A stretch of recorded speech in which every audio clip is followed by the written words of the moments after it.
santistas. Aqui é do canal Santos Acima de Tudo. Eu sou o Zé Nhocuné, popularmente José, torcedor desde 1957. Hoje eu venho fazer mais um vídeo para vocês falando de coisas do Santos que a maioria das pessoas não comentam ou fazem reflexões de formas diferentes. Eu sou taxado por alguns como um santista passapano, esse tipo de coisa. Então eu quero explicar alguns pontos para vocês sobre como eu vejo a situação atual do Santos. Hoje é 30 de janeiro, o Santos hoje é uma segunda-feira. O Santos jogou no sábado contra a Ferroviária, empatou 1-1 no Canindé, e eu quero falar sobre tudo isso e sobre várias coisas que estão acontecendo no Santos, que a maioria das pessoas não falam para a maioria dos santistas. Eu fiz algumas anotações, eu vou ler e explicando conforme eu ir lendo. Tá? Então vamos lá, gente. O que a gente vê quando a gente entra nas mídias sociais ou a gente assiste vídeos, tanto da mídia aí de TV quanto dos youtubers santistas. Todos falam que tem que contratar um meia. Todos, unanimidade não existe, tá? A maioria fala, o Santos precisa de um meia. Tá bom. Quem tem meia? Pega os maiores times aí do Brasil e vê quem são os meias da maior parte dos times do Brasil. A maioria deles não tem o meia. É treinamento. É técnico. O técnico pega jogadores, às vezes... A maioria de vocês não assistiu a Copa de 70. A Copa de 70, entre os titulares, tinham 5 meias. O que aconteceu? Tinha um técnico, houve, além das eliminatórias, depois houve 3 meses de treinamento fechado para treinar os melhores jogadores que tinham sido convocados do Brasil. Aí o Brasil entrou em campo com os titulares. E a maioria deles jogavam naquelas posições principais dos seus times. A gente não vai esquecer de Jairzinho, Tostão, Rivelino, Pelé, Gerson. A gente não vai esquecer desses caras aí. Nos seus times, todos jogavam ali, no meio ali. E foram treinar para montar um time que jogasse futebol. Tá? Então, falar precisa contratar um meia é uma coisa muito narnioso. Tá? É uma coisa assim que foge do problema. A gente tem que analisar o problema onde ele está. O que a gente tem? A gente tem um elenco fraco. Não precisa nem entender muito de futebol para saber. O elenco é fraco. É o pior elenco dos times que vão estar na Série A do Brasileiro? Com certeza não. Ele está entre os 10 melhores? Por ali. Tá? Por ali.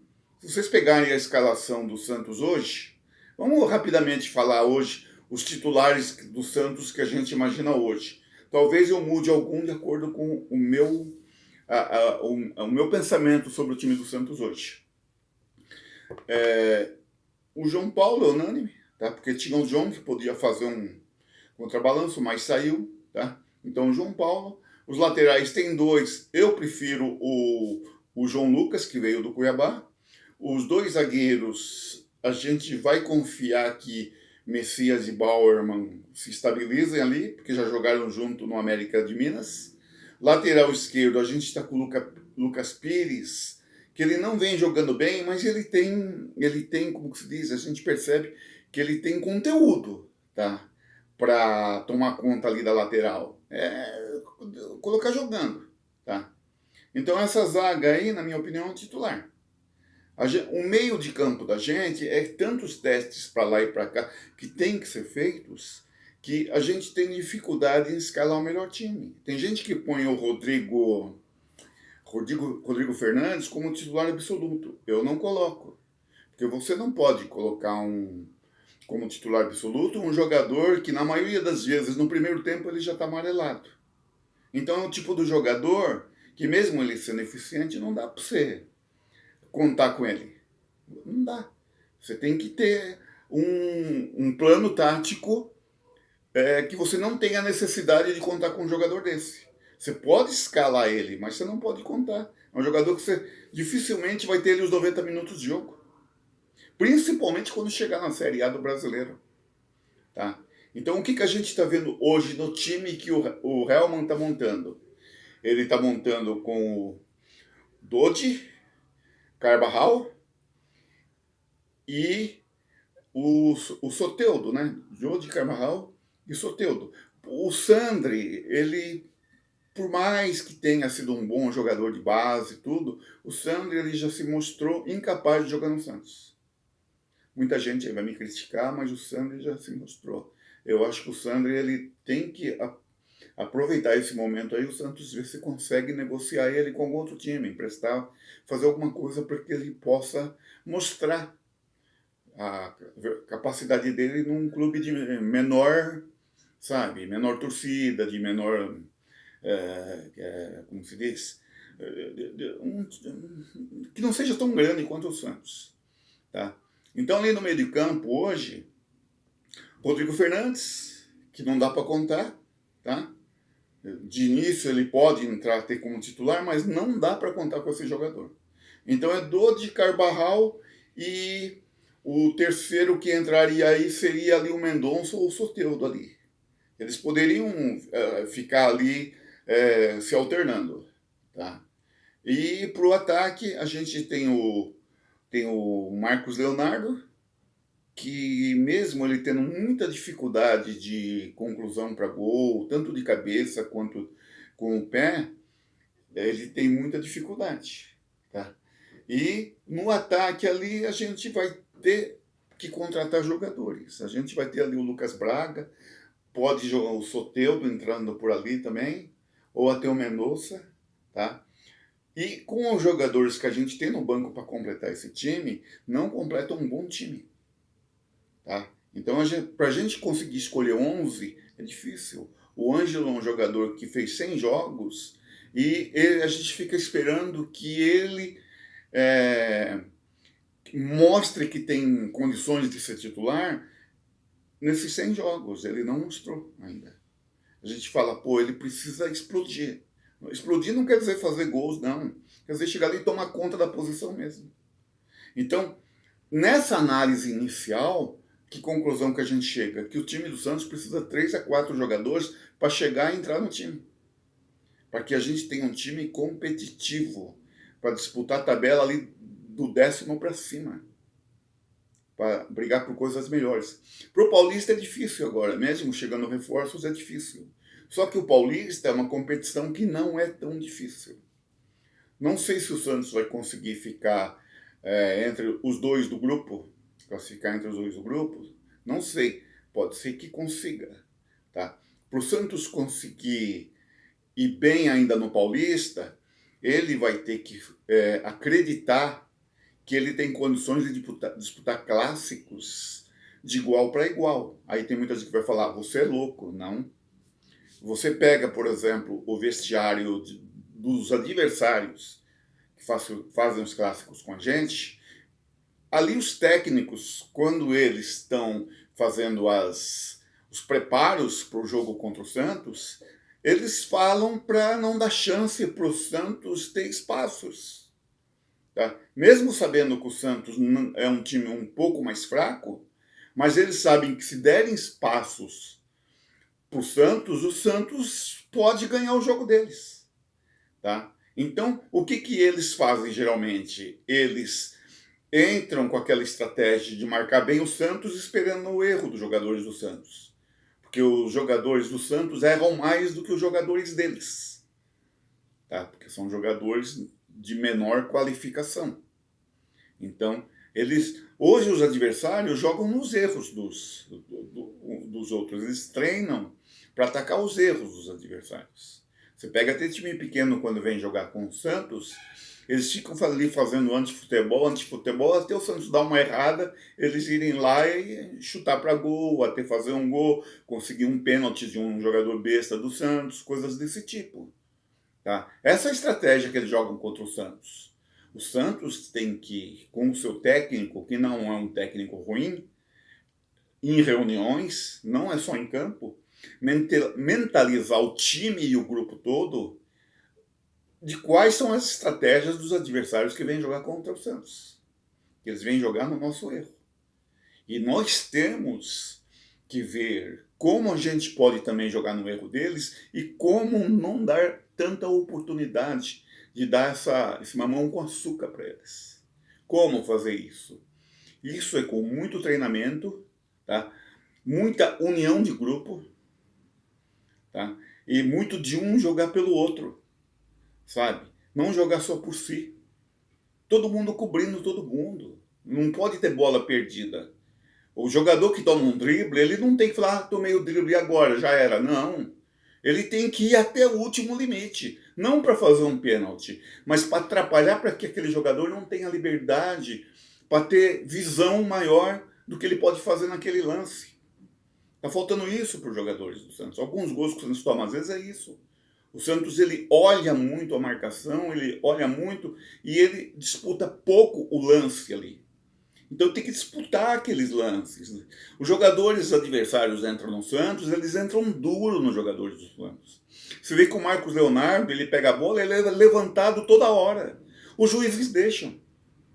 Você pega esse juiz do último jogo, Santos e Ferroviária, só para citar só esse jogo.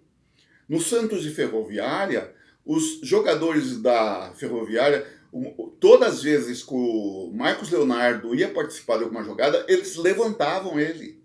E o jogador muitas vezes não dava nem amarelo e algumas vezes não dava nem falta. Tá? Então, eles sabem que, mesmo o Marcos Leonardo não sendo um jogador top, eles não deixam o Marcos Leonardo em pé. Tá?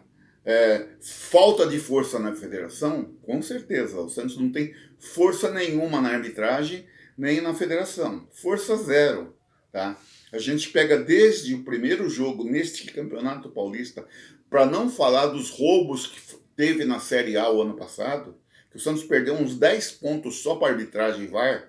Nesse Paulista, o Santos já perdeu pelo menos 6 pontos só para arbitragem e VAR. Tá? 6 pontos. Foi pênalti não dado contra o São Bernardo, foi pênalti não dado contra o Água Santa, e teve mais um lance de um outro jogo que o Santos poderia ter ganho também. Tá? Teve um lance para o Santos também contra a Ferroviária, que nem nos melhores momentos eles passaram. Até o pênalti bobo que o Sandri fez, se esse lance, mesmo lance, fosse o Santos que estivesse no ataque nesse lance, o juiz não daria. Não daria, eu não sou mãe de Ná. Dentro do que os juízes vêm apitando contra e a favor do Santos, eles, quando é para marcar contra o Santos, eles são radicalmente ali na regra contra o Santos. Quando é para beneficiar o Santos, mal olha o VAR. Tá? Então, o Santos tem muito pouca força de bastidores e o Santos tem que mentalizar o quê? Que, no mínimo, há um complô para derrubar o Santos. A gente não sabe se é para que o Santos não ganhe oxigênio, para poder respirar, para sair dessa zona do meio para baixo. Parece que as federações... Uma das coisas que às vezes vem na minha cabeça é porque o Rueda é aquele cara que queria criar a liga.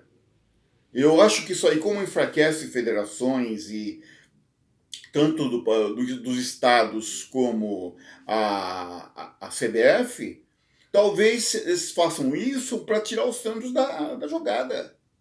Tá? Aí vão culpar o Rueda de tudo. Os caras, a culpa do mundo é o Rueda. Tá? Então, O Rueda tem culpa nisso? Olha, ele é um cara que ele tem a meta dele, tá? Se ele for pensar no que essa liga traria em benefício para o Santos, eu apoio o Rueda nisso. Só que é o seguinte, quem tá com o osso não quer largar o osso. E o Santos é um dos que vem ameaçar as federações. Então a gente tem que analisar tudo isso. É muita política no futebol. Tem gente que fala, política e futebol não se mistura. Futebol é política e crime, tá? Se você for ver uns clubes aí que você não sabe de onde aparece dinheiro, a gente não sabe de onde aparece o dinheiro, tá? Mas a gente desconfia, tá? A federação aí, porque a federação sempre em dúvida, ela beneficia um determinado clube que a gente sabe que já até deu dinheiro para eles. Para não citar clube nenhum, tá? Mas tem um clube aí que ele está fazendo um jogo de mão dupla com a federação. E isso daí você desnivela forças. Ainda mais o Santos tentando se levantar e os caras querendo derrubar o Santos, porque o Santos ele está indo contra esse sistema corrupto da Federação Paulista de Futebol e do futebol brasileiro. Então cai em cima do Santos. Eles querem derrubar o Santos. Eu não sei se o motivo é especificamente esse, mas a gente tem que desconfiar. Porque, pô, uma pessoa que tem 66 anos não precisa ser uma pessoa super inteligente para pensar um pouquinho mais do que os jovens que viveram menos. Às vezes o jovem é até mais inteligente, mas ele não tem malícia de vida. Tá? Aí você fala, mas às vezes você vai ficando velhão, vai ficando louco, vai começar a ver pelo em ovo. Você é obrigado a querer procurar o pelo em ovo. Você tem que procurar pelo em todo lugar. Tá? Então é isso. Eu, como falei muito e escrevi algumas coisas aqui, alguns assuntos que eu queria falar, eu vou estar lendo aqui os tópicos, tá? E falar rapidamente para encerrar o vídeo. Deixa eu ligar aqui o meu celular, que é o escravo, e ler. Não adianta pedir meia, foi o que eu comentei. Vestiário inútil. Falar rapidamente do vestiário inútil do Santos. Todas as vezes que a gente assiste uma gravação de vestiário do Santos, o que a gente vê os caras fazendo? Ou eles estão fone de ouvido, ou estão arrumando o cabelinho, ou fazendo umas brincadeiras. Pô, os caras são moleque, tudo bem, só que é o seguinte, todo tempo é precioso. Você está disputando um campeonato onde todos os clubes estão vendendo almoço para comprar janta. Então tem que aproveitar o ambiente do vestiário para mentalizar, Põe um tabuleiro de xadrez lá para os caras jogar xadrez, porra. Para os caras terem um pouco de raciocínio espacial, tá? O xadrez desenvolve muito isso, não é só o videogame, não. Videogame, música. A música dispersa, tá? Põe tabuleiro de xadrez. Os que não sabem jogar xadrez, ensina a jogar xadrez. E para eles verem a importância de jogar xadrez. Quem nunca jogou xadrez na vida não vai entender nada que eu estou falando. Mas quem já jogou xadrez ou joga xadrez e gosta de xadrez vai saber exatamente do que eu estou querendo dizer para todos. Tá? Vamos lá, outro tópico. Quando a jogada vai para a linha de fundo, o meio-campo precisa avançar para a entrada da área em diagonal para pegar a bola de frente. Nesse último jogo aí, fazia 3 anos que eu não ia em estádio. Eu fui nesse jogo contra a Ferroviária no Canindé, que eu vou falar do Canindé também, tá? Então, quando, por exemplo, o Soteldo pegava muitas vezes a bola, ele ia lá para a linha de fundo, ele dava um drible, derrubava o lateral. Aí ele via que o lateral ia levantar, ele dava o drible para o outro lado, ele dava 3 vezes o drible, sem necessidade. Às vezes faz até, tem lógica, esses dribles para lá e para cá, porque dá tempo do meio campo chegar até a entrada da área, para ele cruzar para trás, para o meio campo pegar essa bola de frente. Tá? O único sentido que faz ele dar tantos dribles para um lado e para o outro é esse. Porque na hora que você dá o primeiro drible e o lateral já cai, você já deveria cruzar. Mas aí ele pensa, não adianta eu cruzar agora, porque só está o Marcos Leonardo lá dentro. O Marcos Leonardo tem 1,5 m. Os zagueiros, a maioria, tem quase 1,90 m daí para cima. Então ele tem que dar dribles para cá, segurar a bola, torcendo por meio de campo chegar na entrada da área, para ele cruzar para trás para alguém chegar batendo. Nessa parte, eu tenho que bater palma para o Soteldo, que ele está sendo inteligente.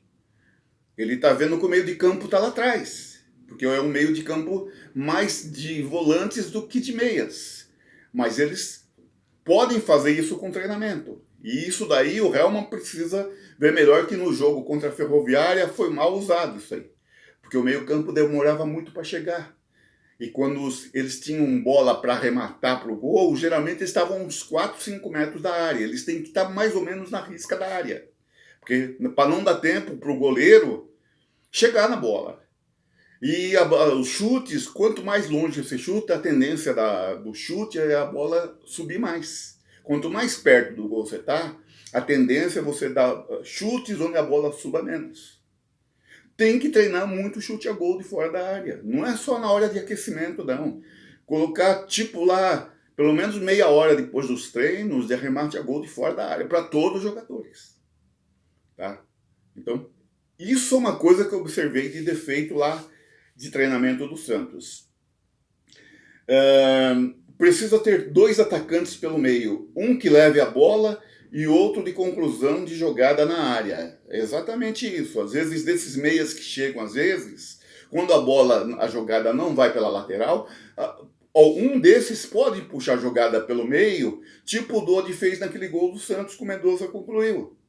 Um dos atacantes infiltra com a bola. A hora que um infiltra com a bola, você desarma a defesa do adversário, que eles são obrigados a ir fechar aquele lado. O outro lado tem que ter, quando acontece uma jogada desse tipo, tem que ter um atacante, que ele está sempre lá, que é o Marcos Leonardo, o meio de campo chegando e lá no outro lado da área, um jogador para pegar, porque geralmente quando os zagueiros tiram, eles tiram para o lado inverso.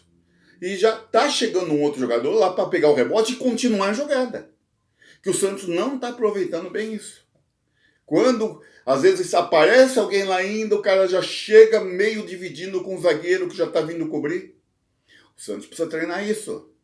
Se treina, não está fazendo. Já fiz essa, deixa eu ver aqui. O time pode não ser bom como alguns adversários, mas se tiver mais garra que os outros, pode vencer. Exatamente isso. Os adversários vêm jogar com o Santos, às vezes pensam assim, ó, o Santos não é bobo. Então, não vamos dar espaço. Não vamos deixar respirar. O Santos tem que pensar igual e um pouco mais ainda, porque é um time de habilidade que tem um pouco mais de dificuldade em técnica. Então o Santos tem que entrar com muito mais garras ainda que eles. Vocês viram o que a Ferroviária fez com o Santos no jogo do Canindé. Aquilo tem que ser um aprendizado. Eles sentavam o cacete nos jogadores do Santos. Nas divididas eles iam para estourar mesmo. E o juiz deixando. Muitas vezes eles iam para bater mesmo. O Leonardo, lá, o que ele apanha, você fica até com medo. Uma hora os caras vão quebrar uma perna desse cara. E os juízes fingem que não estão vendo. Então é o seguinte, tem que ser pau que bate em Chico, bate em Francisco. O Santos, muitas vezes, na maioria das vezes, bate muito menos do que os adversários. No clássico aí, que a gente vai ter o próximo clássico, você pode ter certeza que eles vão vir com a mesma estratégia, mesmo eles sendo melhores. E sendo ainda que eles têm as jogadas deles já todas montadas e que eles vêm fazendo há 2, 3 anos. Para eles é tudo mais fácil. Porque eles têm um plano de jogo e quando sai uma peça eles já põem outra para fazer a mesma função. E o Santos é aquele cara que está vendendo almoço para comprar janta. A gente tem que ganhar na garra, na raça, tá? E na inteligência, jogar xadrez. Tá? Em vez de ficar no vestiário com foninho de ouvido e pintando o cabelinho, xadrezinho ali pro pessoal. E silêncio no vestiário. A hora da folga, vai pra balada, vai fazer o que quer. Na hora da folga. Na hora do trabalho é trabalho. Tem que acreditar sempre, tem que ser tem um negócio que você põe na parede da tua casa. Ninguém vence antes nem depois do jogo. É foco e muita dedicação e luta. Tem que mentalizar essas coisas, sabe? Não pode deixar dispersar. A arbitragem no Canindé foi danosa ao Santos. O juiz permitiu muitas entradas violentas dos adversários. Juiz Gaveta. Já expliquei antes. 5 jogos prejudicados contra Mirassol, São Bernardo, Água Santa e Ferroviária. Quem assistiu todos os jogos vai lembrar dos lances que o Santos foi prejudicado. Só aí o Santos já perdeu. Foram nos jogos que o Santos empatou, que poderia ter ganho 2 pontos em cada jogo, 6 pontos. O Santos está com 6, poderia estar com 12. Não está, mas poderia estar. Aí, para essa metade da torcida do Santos aí, o culpado é o Rueda. E eu estou falando que o culpado disso é a Federação Paulista de Futebol. Vamos lá. A FPF tem algum plano para rebaixar o Santos? Claro que tem. No Canindé deu para perceber quanto a torcida está dividida. Quem estava no Canindé, não sei se na TV passou, os caras, quando gritou o nome do Soteldo, a torcida jovem começou a gritar palavras de palavrão contra o Soteldo. A outra torcida do outro lado, onde eu estava, que é as numeradas do outro lado, começaram a aplaudir o Soteldo. Aí você percebe o que está acontecendo com a torcida jovem. Quem que tá pondo fogo na torcida jovem? Tem alguma coisa aí. Tá? O time não vinha jogando bem? Claro que não. Mas por que uma parte apoia, a outra parte quer destruir tudo? Muita política, né? Vamos em frente.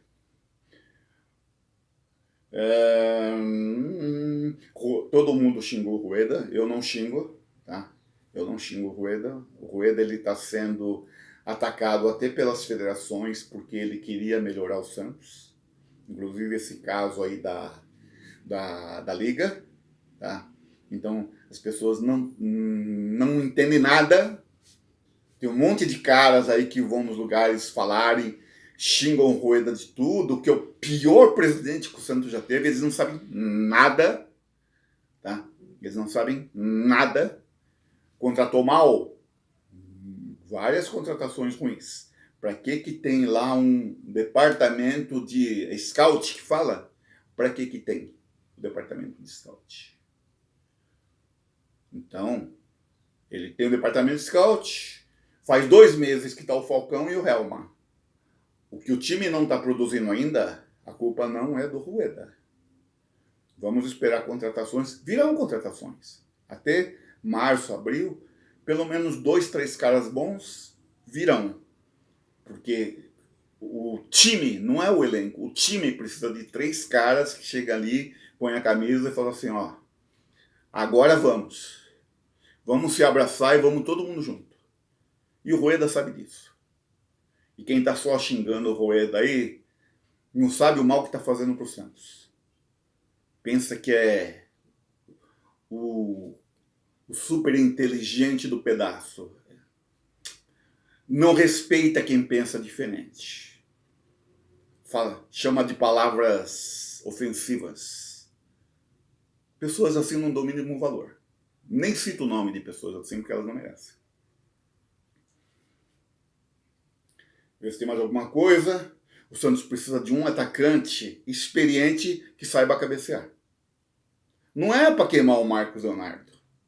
É o seguinte, dependendo o jogo ou o momento do jogo, tem hora que a gente vê com o Marcos Leonardo, ele já está esgotado e você precisa de um cara ali para ter uma estratégia de, às vezes, resolver o jogo a nosso favor. E às vezes o Marcos Leonardo ele já está esgotado, já tomou muita butinada.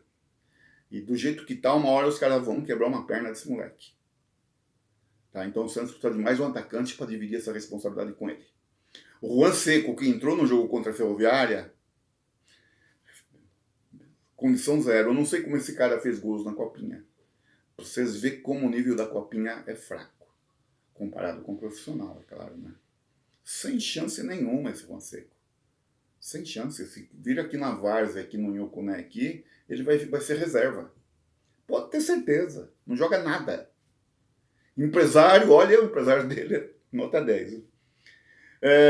Recado para o Santista, já falei. que tem santista que precisa respeitar um pouco mais as pessoas, e quem faz isso sabe quem é. Lugar de louco no manicômio, esse tipo de coisa. Meus vídeos são longos. Ó, gente, meus vídeos são longos, sabe por quê? Porque eu gosto de falar, gosto de participar nos canais. Eu participava em outros canais. Já participei em alguns canais que o que acontecia? As pessoas, elas dão até condições de você opinar, né? Às vezes elas até respondem a tua opinião.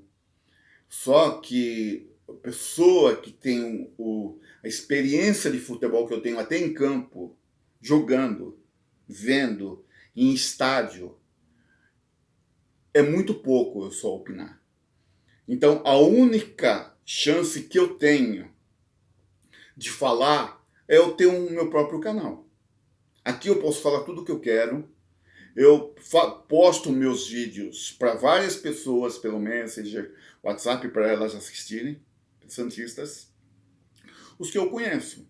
Quem quiser receber vídeos meus e às vezes não sabe entrar no YouTube ou ter uma internet, é só a pessoa dar o nome dela que eu mando para o perfil dela. Eu pego o link e mando para ela. Tá? O meu objetivo principal aqui claro, se tivesse inscritos, claro que eu estaria falando para muito mais pessoas. Então, meu canal é um canal que não cresce. É um canal que às vezes ele cansa de tanto que eu falo. Mas para quem gosta de ouvir opiniões diferentes, às vezes perde meia hora aí da sua vida escutando. E às vezes algumas pessoas concordam. Algumas já nem gostam, né? A hora que vai ver que é vídeo meu, nem abre para ver, né? Mas é isso. Dizem que curtir ajuda também o vídeo a ser indicado para mais pessoas. Se alguém responder, eu leio o comentário e respondo para a pessoa. Tá? Tem pessoas às vezes que assistem no Messenger, depois lá no Messenger eu converso com a pessoa. Outros amigos pelo WhatsApp, é isso. Então o vídeo está aí, uma opinião para vocês. Não é um vídeo que em 2, 3 dias ele vence. Não é. É um vídeo que quem for assistir ele no fim do ano, ele vai estar valendo muito ainda. Tá? Muito diferente da maioria de pessoas aí, que tem uns que faz 2, 3 vídeos por dia e você vê que a pessoa fala a mesma coisa toda hora. Tá? Eu sou crítico mesmo, eu critico, só que é o seguinte, com relação ao Santos, por pior que o Santos esteja, por mais coisas erradas que podem estar acontecendo, que eu vou criticar, vou falar de algumas coisas, mas eu nunca vou xingar jogador do Santos, eu nunca vou no estádio para vaiar o Santos, nunca. Eu fico quieto, às vezes dá vontade, dá tristeza, tá? Eu venho falar aqui depois, eu tento ir falar nos canais onde eu participo com as minhas opiniões, tá? Eu nunca